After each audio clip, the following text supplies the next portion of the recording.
ओम शांति। आज 17 जुलाई 2024 के बाबा के अनमोल मधुर महावाक्य सुनेंगे।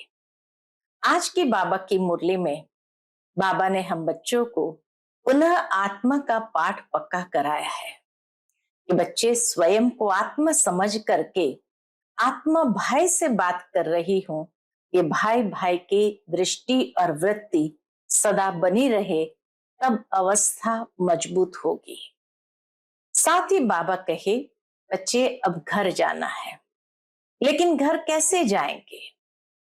तो जब आत्मा में अपवित्रता का रिंचक मात्र भी कोई फ्लॉ नहीं रहेगा, तब संपूर्ण पवित्र बनकर फिर घर जा सकेंगे।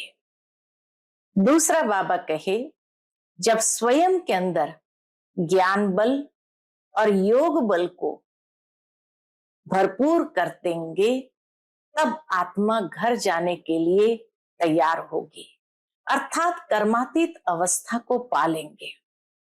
क्योंकि ज्ञान सागर के ज्ञान को संपूर्ण रीति से धारण करने से ही वो बल आत्मा में आता है। फिर बाबा भी खाली हो जाएंगे, और इसीलिए जब बाबा ने सब ज्ञान का खजाना दे दिया, तो फिर बाबा भी शांति में जाकर के विश्राम करेंगे और हम बच्चे भी बाबा के साथ घर चले जाएंगे। तो इसीलिए अपनी अवस्था को मजबूत बनाना है, ज्ञान बल योग बल से स्वयं को कर्मातीत अवस्था पर ले जाना है, तब सहज ही घर जाने के योग्य बन सकेंगे। तो सुनते हैं आज के बाबा के अनमोल मधुर महावाक्य। ओम शांति। मीठे बच्चे, इस शरीर को न देख, आत्मा को देखो। अपने को आत्मा समझ, आत्मा से बात करो। इस अवस्था को जमाना है, यही ऊंची मंजिल है। आज की मुरली से प्रश्न है, तुम बच्चे बाप के साथ ऊपर घर कब जाएंगे? उत्तर, जब अपवित्रता की मात्रा रिंचक भी नहीं रहेगी। जैसे बाप प्योर है, ऐसे तुम बच्चे भी प्योर बनेंगे, तब ऊपर जा सकेंगे। अभी तुम बच्चे बाप के सन्मुख हो। ज्ञान सागर से ज्ञान सुन सुनकर जब फुल हो जाएंगे, बाप को नॉलेज से खाली कर देंगे, फिर वह भी शांत हो जाएंगे और तुम बच्चे भी शांति धाम में चले जाएंगे। वहां ज्ञान टपकना बंद हो जाता है। सब कुछ दे दिया, फिर उनका पार्ट है साइलेंस का। बाबा जब संपूर्ण ज्ञान का खजाना दे देते, तो फिर उनका पार्ट है साइलेंस का। ओम शांति। शिव भगवान वाच। जब शिव भगवान वाच कहा जाता है, तो समझ जाना चाहिए एक शिव ही भगवान व परम पिता है। उनको ही तुम बच्चे व आत्मा याद करती हो। परिचय तो मिला है रचता बाप से, यह तो जरूर है नंबरवार पुरुषार्थ अनुसार ही याद करते होंगे। सब एक रस याद नहीं करेंगे, ये बहुत सूक्ष्म बात है। अपने को आत्मा समझ, दूसरे को भी आत्मा समझे, ये अवस्था जमाने में टाइम लगता है। वह मनुष्य लोग तो कुछ भी नहीं जानते, न जानने कारण सर्वव्यापी कह देते हैं। जिस प्रकार तुम बच्चे अपने को आत्मा समझते हो, बाप को याद करते हो, ऐसे और कोई याद नहीं कर सकते होंगे। बाबा कहे, जैसे आप याद करते हैं, ऐसे दुनिया में कोई भी बाबा को याद नहीं कर सकते होंगे। कोई भी आत्मा का योग बाप के साथ है नहीं। यह बातें हैं बहुत गुह्य महीन। अपने को आत्मा समझ बाप को याद करना है। कहते भी है हम भाई भाई है, तो आत्मा को ही देखना चाहिए, शरीर को नहीं देखना चाहिए। ये बहुत बड़ी मंजिल है, बहुत है। जो बाप को कभी याद भी नहीं करते होंगे। बाबा कहे ऐसे बहुत बच्चे हैं जो बाप को कभी याद भी नहीं करते होंगे। आत्मा पर मैल चढ़ी हुई है। मुख्य बात आत्मा की है। बाबा कहे मुख्य आत्मा की ही बात है। आत्मा ही अब तमो प्रधान बनी है, जो सतो प्रधान थी। हम आत्मा में ज्ञान है। ज्ञान का सागर परमात्मा ही है। तुम अपने को ज्ञान का सागर नहीं कहेंगे। बाबा कहे भले तुम कितना भी अपने अंदर ज्ञान को हजम कर लो, लेकिन फिर भी ज्ञान सागर नहीं कहेंगे। तुम जानते हो हमको बाबा से पूरा ही ज्ञान लेना है। वह अपने पास रखकर क्या करेंगे? बाबा भी अपने पास रखकर क्या करेंगे? अविनाशी ज्ञान रत्नों का धन तो बच्चों को देना ही है। बच्चे नंबरवार पुरुषार्थ अनुसार उठाने वाले हैं। जो जास्ती उठाते हैं वही अच्छी सर्विस कर सकते हैं। बाबा को ज्ञान का सागर कहा जाता है। वह भी आत्मा, तुम भी आत्माएं। तुम आत्माएं सारा ज्ञान ले लेती हो। जैसे वह एवर प्योर है, तुम भी एवर प्योर बनेंगे। फिर जब अपवित्रता की रिंचक भी नहीं रहेगी, अपवित्रता की मात्रा रिंचक भी नहीं रहेगी, तब ऊपर चले जाएंगे। बाप याद की यात्रा की युक्ति सिखलाते हैं। क्या है युक्ति? यह तो जानते हैं सारा दिन याद नहीं रहती है। यहां तुम बच्चों को बाप सन्मुख बैठ समझाते हैं, और बच्चे तो सन्मुख नहीं सुनेंगे। दूसरे बच्चे तो सन्मुख नहीं सुनेंगे, मुरली पढ़ते हैं। यहां तुम सन्मुख हो, अपने को आत्मा समझ बाप को याद करो और ज्ञान की धारणा करो। हमको बाप जैसा संपूर्ण ज्ञान सागर बनना है, मास्टर ज्ञान सागर बनना है। फुल नॉलेज समझ जाएंगे तो जैसे कि बाप को नॉलेज से खाली कर देंगे, फिर वह शांति में जाएंगे। ऐसे नहीं उनके अंदर ज्ञान टपकता होगा। परमधाम जाने के बाद भी कोई ज्ञान टपकता होगा। सब कुछ दे दिया, फिर उनका पार्ट रहा साइलेंस का। जैसे तुम साइलेंस में रहेंगे तो ज्ञान थोड़ी टपकेगा। शांति धाम में जब साइलेंस में बैठे हैं तो वहां थोड़ी कोई विचार सागर मंथन चलेगा या ज्ञान टपकेगा। यह भी बाप ने समझाया है। आत्मा संस्कार ले जाती है। कोई सन्यासी की आत्मा होगी तो छोटेपन में ही उनको शास्त्र कंठ हो जाएंगे, फिर उनका नाम बहुत हो जाता है। अब तुम तो आए हो नई दुनिया में जाने लिए, वहां तो ज्ञान के संस्कार नहीं ले आ सकते। बाबा कहे भले अपने अंदर अभी ज्ञान के संस्कार के आधार से परिवर्तन कर लेते हैं, परंतु वहां ज्ञान के संस्कार इमर्ज नहीं होंगे।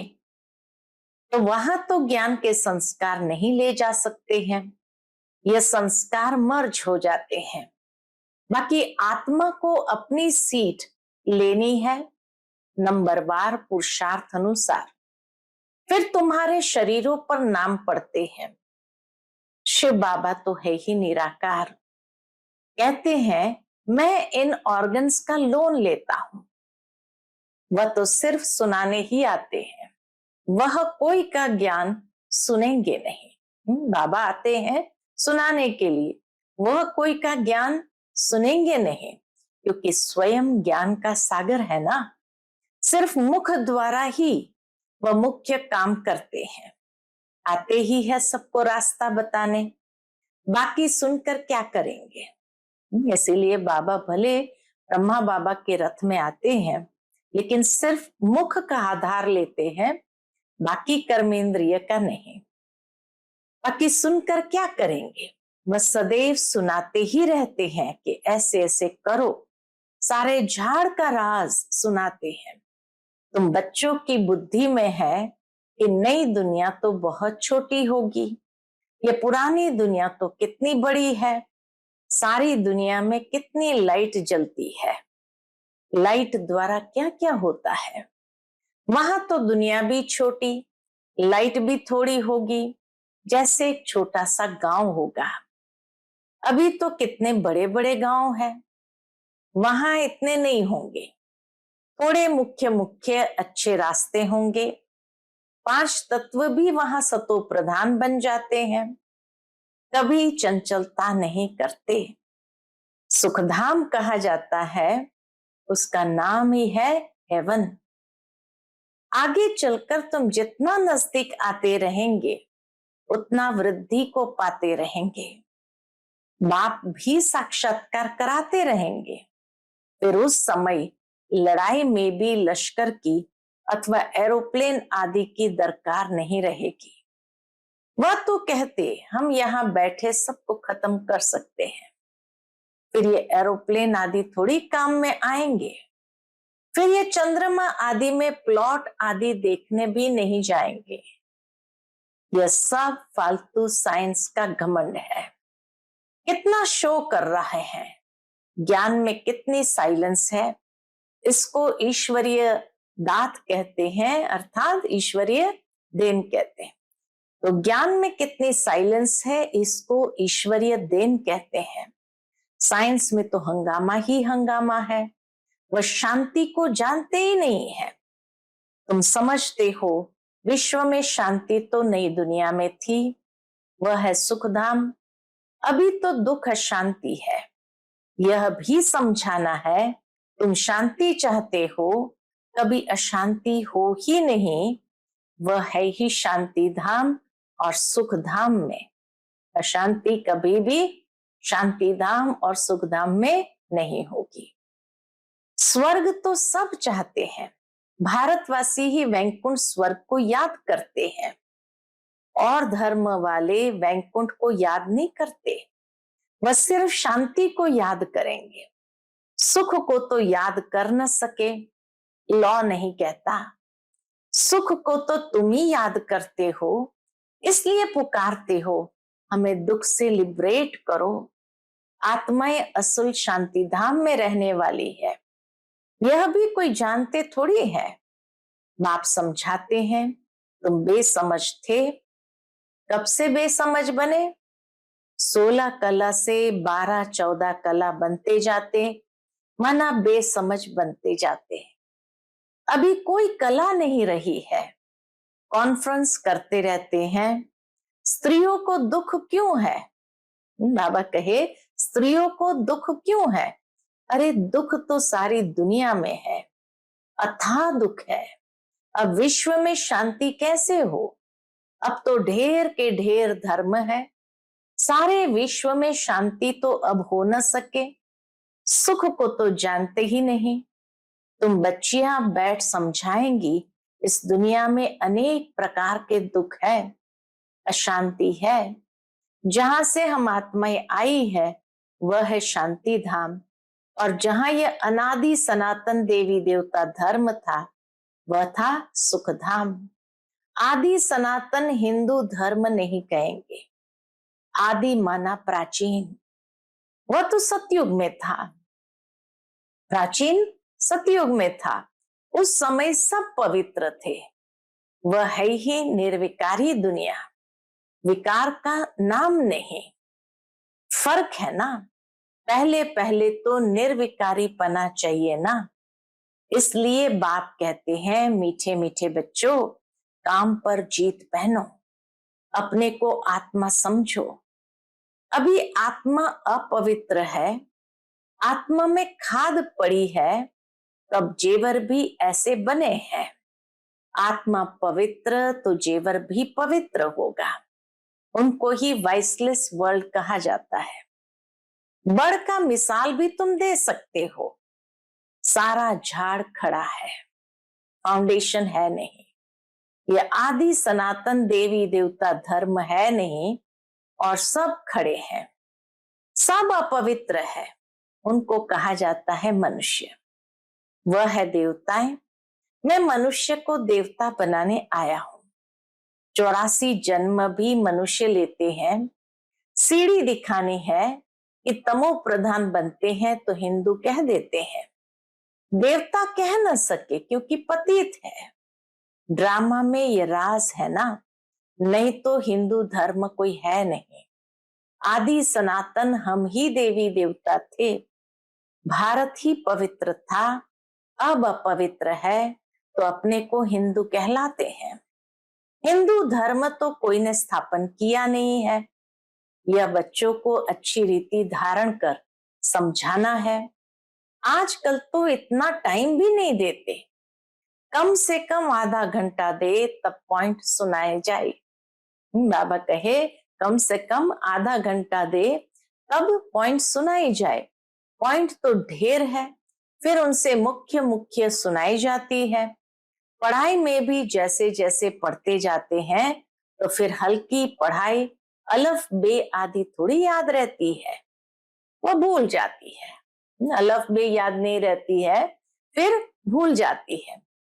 तुमको भी कहेंगे अभी तुम्हारा ज्ञान बदल गया है, पहले तो अलग बातें सुनाते थे। तो जैसे दुनिया के अंदर भी पहले अलफ बे समझाते हैं, एबीसीडी समझाते हैं, बाद में एबीसीडी तो भूल जाती है, अर्थात वो पढ़ाई वो पोएम आदि सब भूल जाती है। तो इसी तरह बाबा ने जो शुरू शुरू में अलफ बे पढ़ाया, तो तुमको भी कई लोग कहते अब तुम्हारा ज्ञान बदल गया है। और अब पढ़ाई में ऊपर चढ़ते जाते हैं तो पहली पढ़ाई भूलती जाती है ना। बाप भी हमको नित्य नई नई बातें सुनाते हैं। जैसे एबीसीडी फाउंडेशन है कोई भी पढ़ाई का, भूल जाते हैं क्योंकि वो इतना यूज में आ गया कि अभी उसको याद रखने की जरूरत नहीं है, इतना अंदर में समा गया।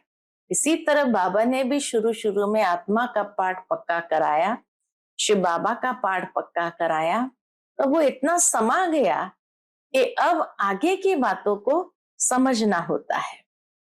बाप भी हमको नित्य नई नई बातें सुनाते हैं। पहले हल्की पढ़ाई थी, अब बाप गुह्य गुह्य बातें सुनाते रहते हैं।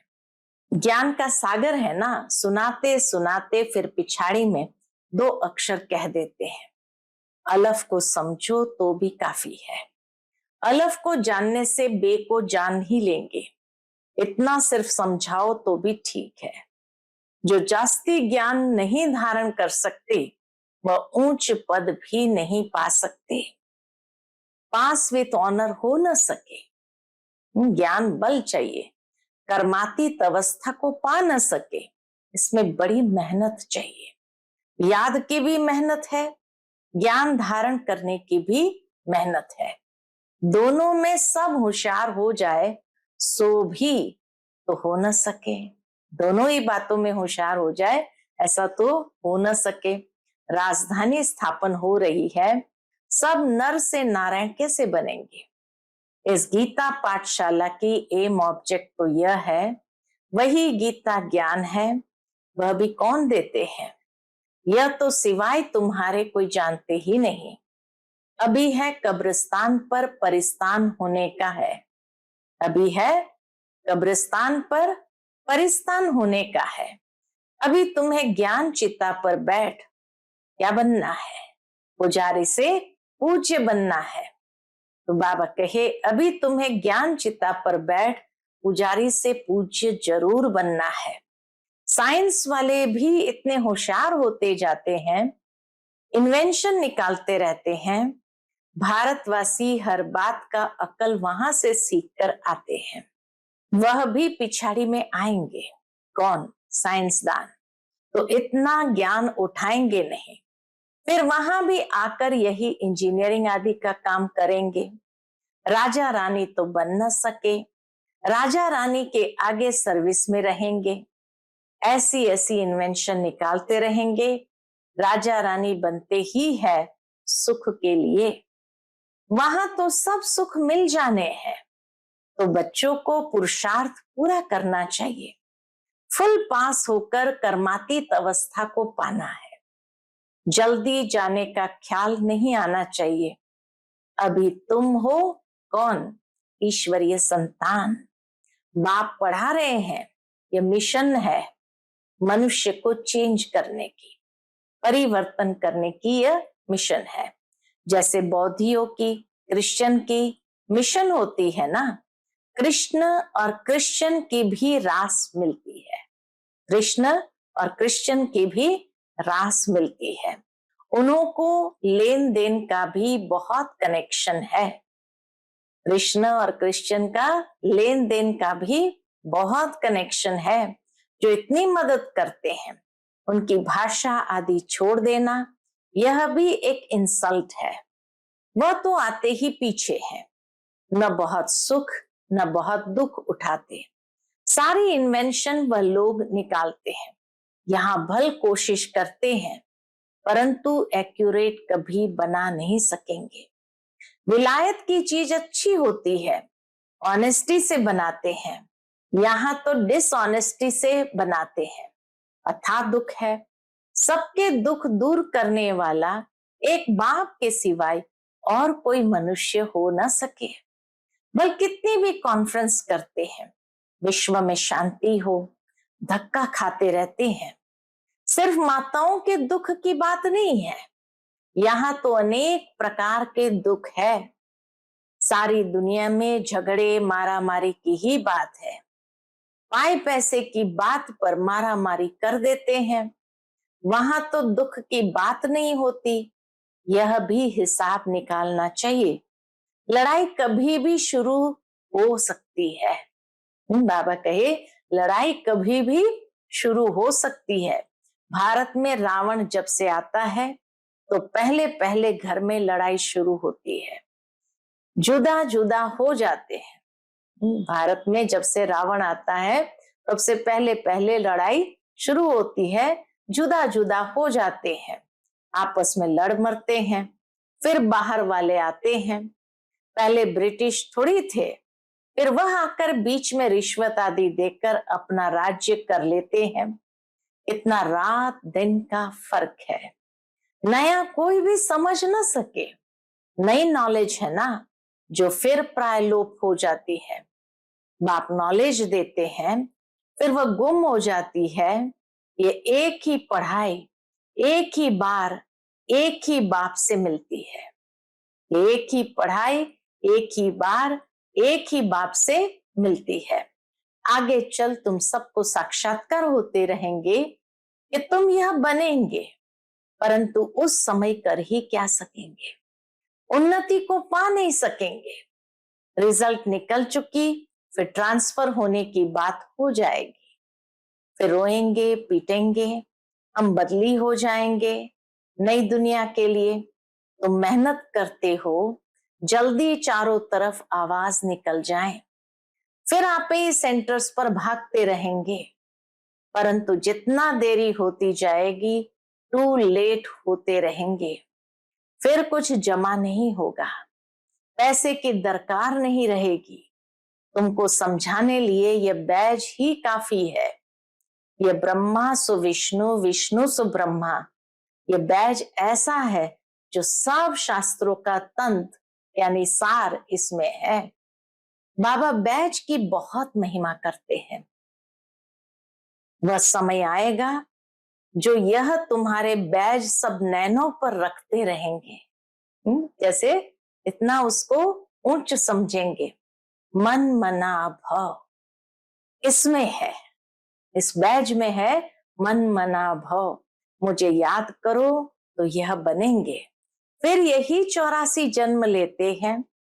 पुनर्जन्म न लेने वाला एक ही बाप है।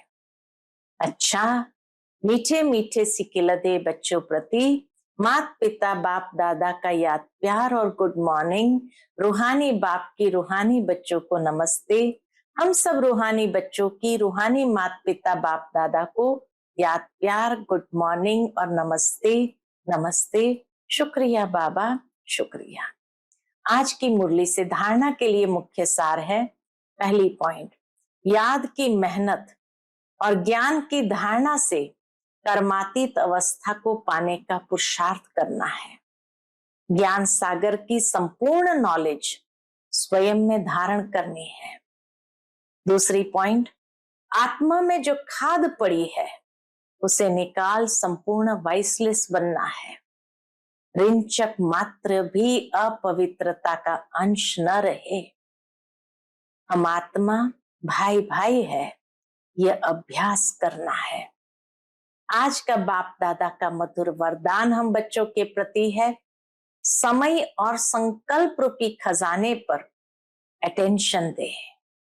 जमा का खाता बढ़ाने वाले पद्मा पदम पति भव।